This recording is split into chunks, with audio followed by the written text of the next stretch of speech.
Yeah, no, I mean, the kind of people that are trying to run out of office. I mean, they're just good traditional kinds of Democrats you would have expected in New York City now, and now this has just become really, it's just been the dancing days of the dirtbag left. With some of these candidates are outrageous. You have candidates, they abolish ICE, abolish the police, abolish the border.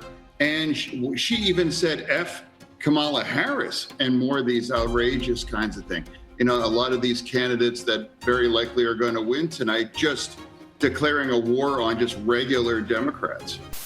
Given that, what did you make of your fellow Democratic Senator John Fetterman today when he was asked about these New York primaries? He said the dirtbag left is surging, I believe is how he described it.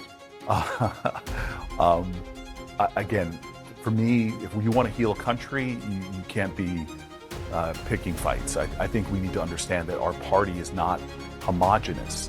One of the things that makes the Democratic Party great is it's a big tent party. We need to stay that way.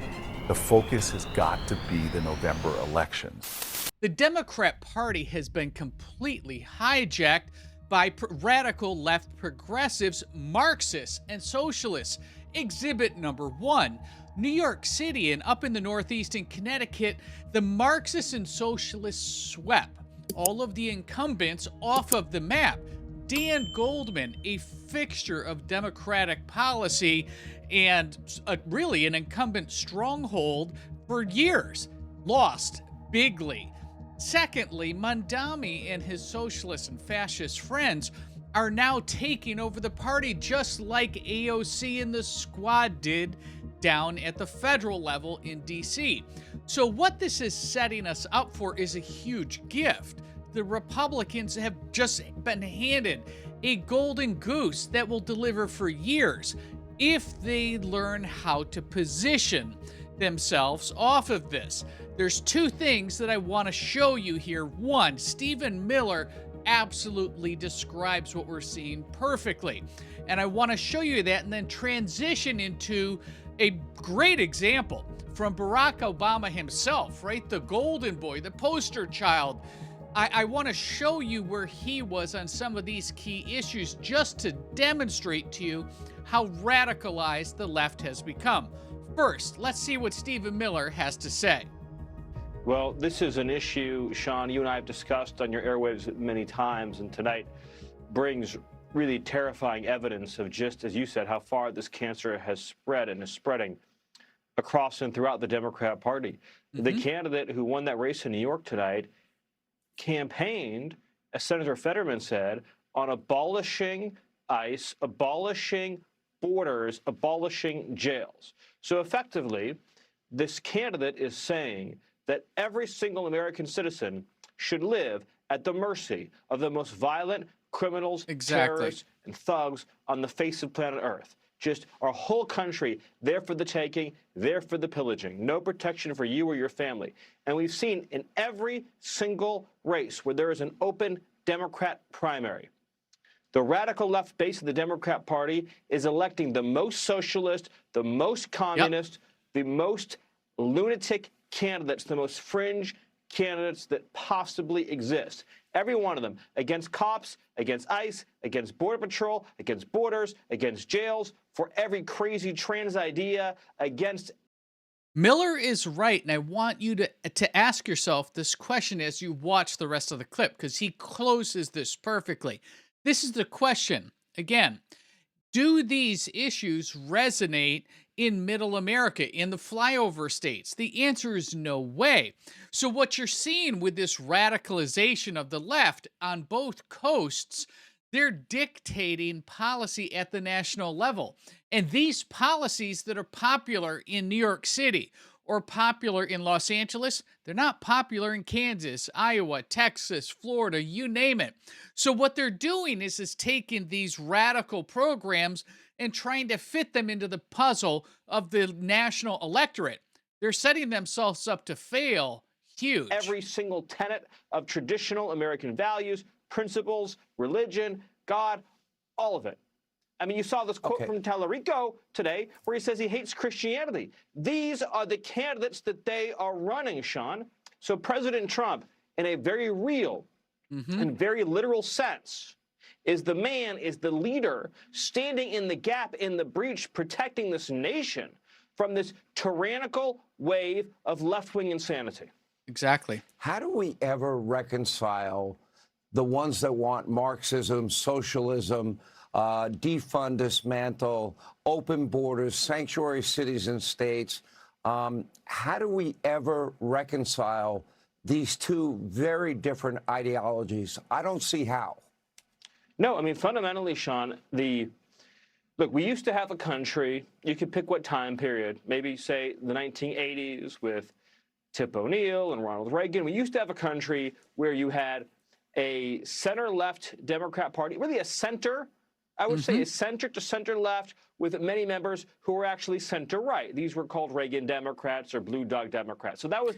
This is a critical point. You have to understand exactly how he described the electorate just 10, if not 15 years ago. So 2 to 3 federal 4-year election cycles.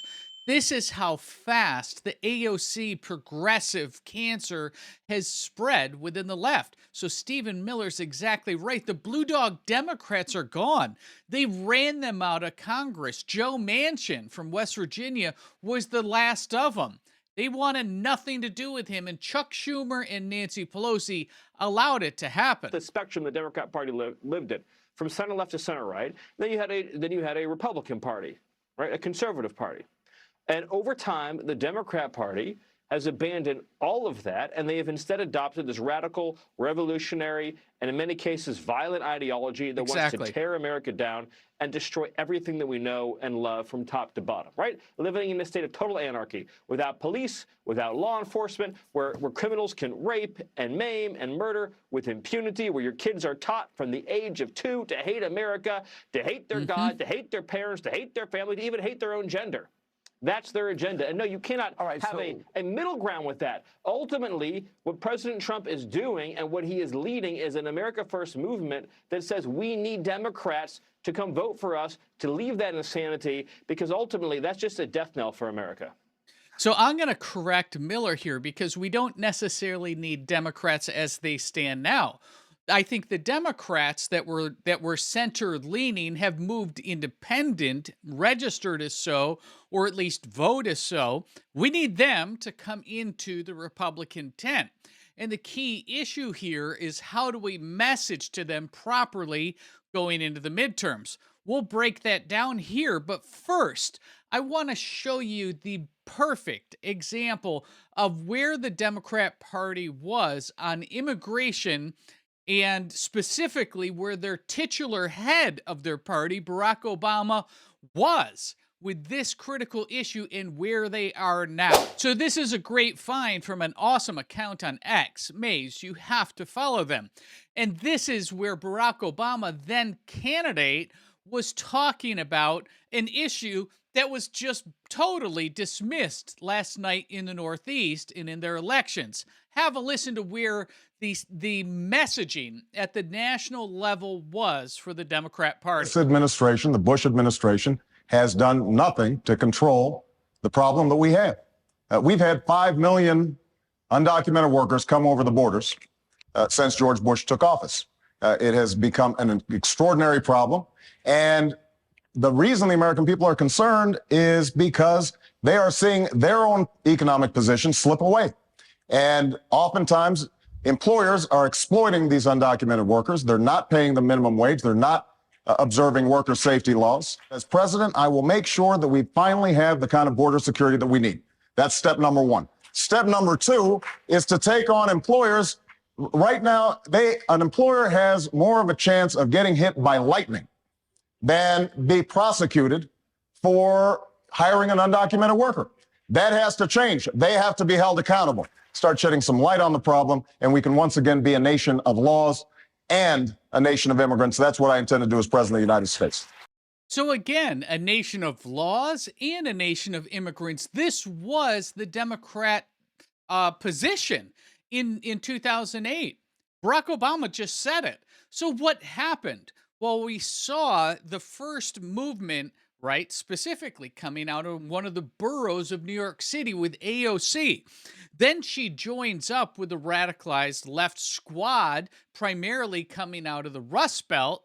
And now we have this movement that has now taken over some of the largest cities, some of the most important congressional seats, and now the Democrat Party. So now that we're preparing to go into the midterms, Stephen Miller is exactly right. The Democrat Party is unrecognizable now. John Fetterman knows that. And John Fetterman, when he and I agree, you know that pigs are flying. Well, they're flying. And John Fetterman is exactly right, because the lunatic left is now adopting these radicalized messages that will fail at the national level. And that's the key thing that we all need to know as we start to observe the coalition building, the strategy and the messaging going into the 2028 election. I just saw an article in Politico this morning where they're proposing the dream ticket for 28 would be AOC and Mamdani. I mean, folks, this is where they are right now. Stephen Miller described it perfectly. The Democrat Party of your grandmother is no longer. They have shifted to a radical left position. They are taking un-American positions. They're running them at the national level. And you have now just a scattering of sane Democrats that are able to negotiate properly in D.C. How could you negotiate with no police? How could you negotiate with somebody that doesn't want to fund ICE? These are people that are incapable of even having a base level discussion with, and that is what the national messaging is becoming for the Democrat Party. They handed us a golden goose. Do you agree with me? Let me know what you think of the sweep of socialism that's taking over New York City and the Northeast. Obviously, Dan Goldman in Connecticut got demolished in his race with somebody that literally doesn't want any police anymore, doesn't want ICE, and doesn't think that anything that has to do with the patriotic nature in this country is worth doing. That's where you are in Connecticut, folks. Now move down to New York City. You have a complete socialist takeover. If you live in New York City, do yourself a favor, move, like now, because that city is fallen. And what we should do, so I'll give you a bit of the solution and the strategy that the Republicans should be doing, is they should be taking every one of the failures that are going to be on the most visible stage in New York City and these other socialist sanctuary city type mayors, take their policies like we're seeing in Chicago, like we're seeing in LA, and like we're seeing in New York City with Mamdani, and run commercials like you just can't believe. Take that messaging, because that is the chasm. That's where the American electorate has to choose. Do you want sanity, or do you want this radical left, no police, no ICE agenda? You pick. How do you think the soccer mom in Iowa is going to vote? Let me know in the comments down below. If you've yet to subscribe to the Chris Locke Show, we'd love to have you along for the ride, and we'll see you in the very next video.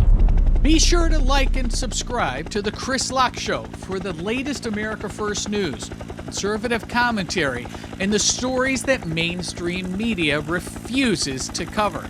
These two videos right up here, they're going to be next. Pick your favorite. I'll see you over there.